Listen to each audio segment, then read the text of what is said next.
Good morning. Welcome to Startup Hack. Today we're going to be diving into something that might be a little controversial to some, but we're going to be talking about Bidenomics 2.0, spearheaded by Kamala Harris. Now, if you've been paying attention to the news, you've probably heard Kevin O'Leary tearing into this, quote, inflationary plan, and he's not wrong. In fact, I think that Kamala Harris's march towards Bidenomics 2.0 could be really ugly for businesses, startups, and especially for software developers. So buckle in, because I think this will help you give some eye-opening into some of the current politics going on.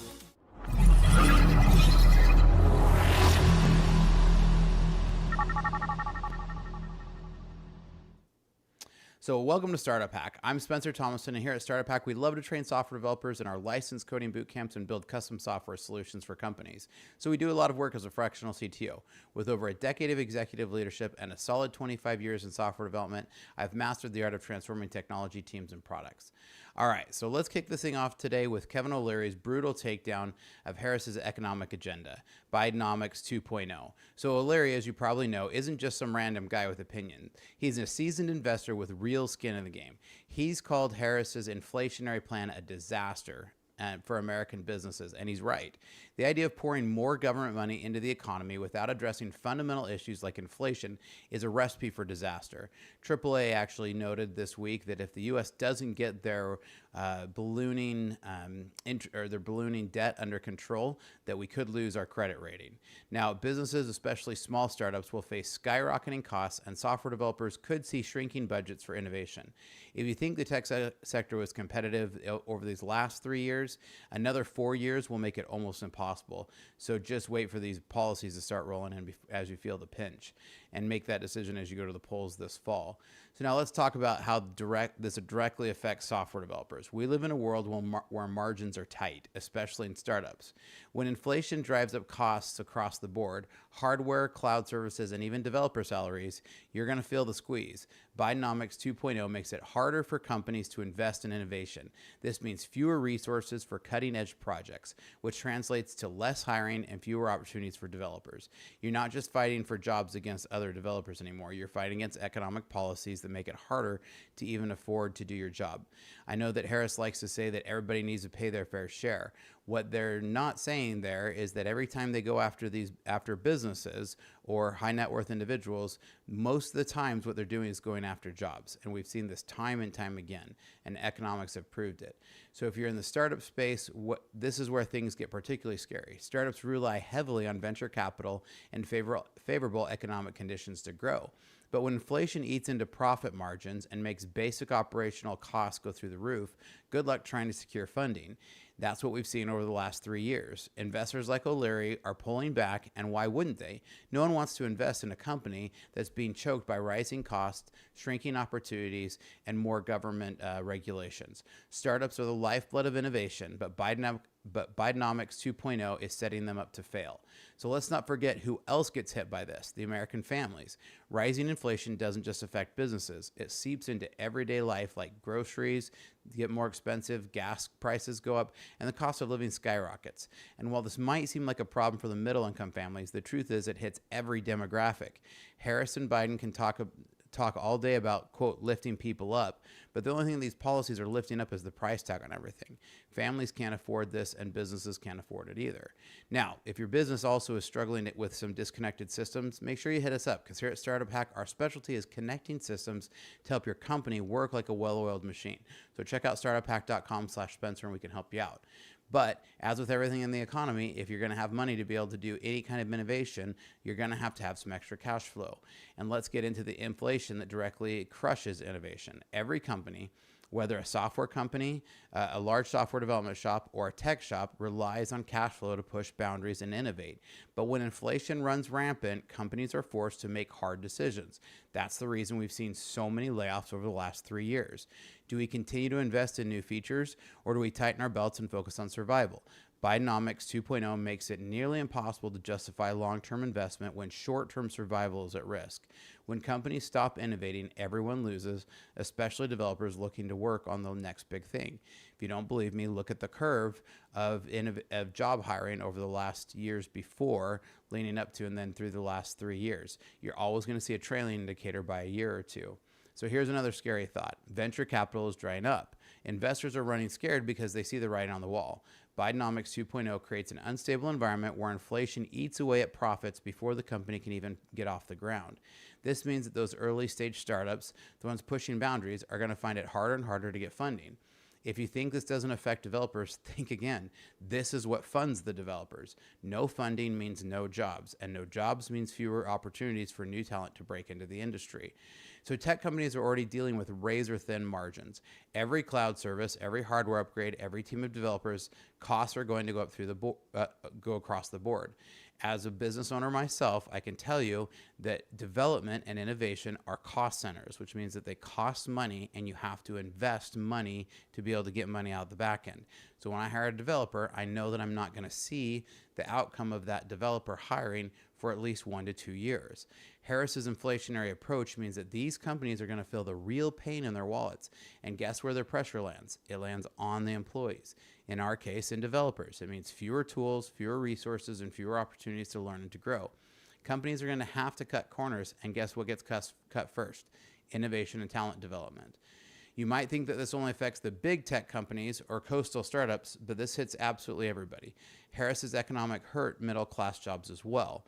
The middle class are almost all business owners. That's the part that they're missing. So when they talk about somebody like myself who owns businesses and they're saying they want to raise the current corporate tax rate from 21 to 28%, which is part of Bidenomics 2.0, what they're doing is that 7% raise they're talking about is multiple developers. That's whether I can hire multiple developers or not. So tech jobs are going to be some of the best opportunities for middle-class families to build wealth and security. But as companies start tightening their budget, it's going to be the middle tier, the middle class, which is most of where my developers land, that get these cuts. These aren't the flashy executive positions, but the solid, dependable roles that build the backbone of American tech industry. That's why Bidenomics 2.0 is bad news for developers at every level. So startups have always been the underdog. That's part of being a startup. You start off from day one and you're an underdog. And I believe that Harris's policies make it nearly impossible for them to compete. We're talking about businesses that live and die by cash flow. And when inflation eats at these and taxes hit the wallet and every dollar of profit is taxed even harder, it eats into those already razor-thin margins. And that's when it really hits into development and innovation. Startups are not just competing with larger companies. They're fighting an uphill battle against government policies, regulations. You've heard Elon Musk talk about the crushing regulations that he's fighting at every level. And this seems to design to crush innovation. Harris can talk all day about helping small businesses, but if she really wants to help small businesses, she would not go after a tax policy that's going to hit those people. People think that the word millionaire usually means somebody rich. Almost always, millionaire means somebody who's running a business. And that's what they don't understand. Under the current tax structures, S-corps are always going to be a small business. So when they're talking about raising these corporate tax levels from 21 to 28%, everybody's thinking of the big five, but where it really hits is these small businesses. So developers, listen up. This isn't just a problem for CEOs and VCs. It's your problem too. When companies can't innovate, they can't afford to hire more developers, they just stop.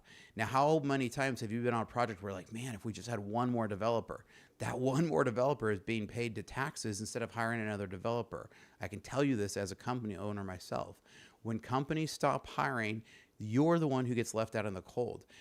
Then your boss starts demanding more for less. These are where these bad things come because they're feeling the squeeze from the corporate regulations and the tight taxes. The software development field thrives on innovation. And when innovation gets stifled, the whole industry suffers. We've already seen this hiring freeze across major tech companies over the last 4 years. And it's going to get worse if we go into Bidenomics 2.0 and we continue down this path. Now, this may seem like a politically charged post, but I have to just stress that this is an economically charged post.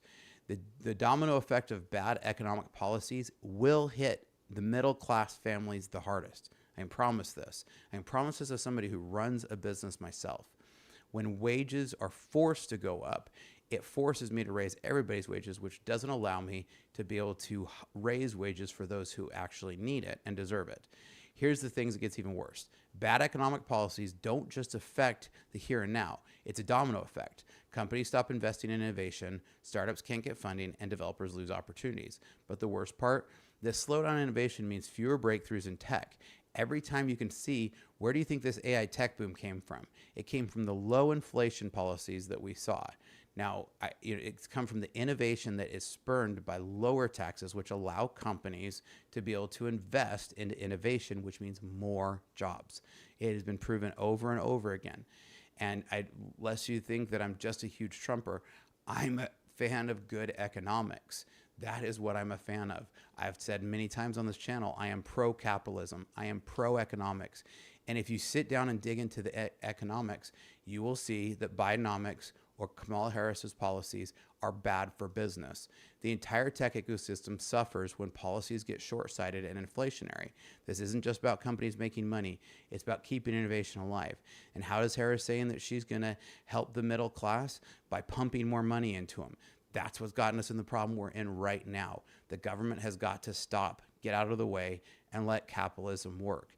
That is the American way. So now is the time to speak up. If you're a developer, a startup founder, or anyone who's working in tech, you need to be aware of how these economic policies will affect you. Kevin O'Leary isn't wrong.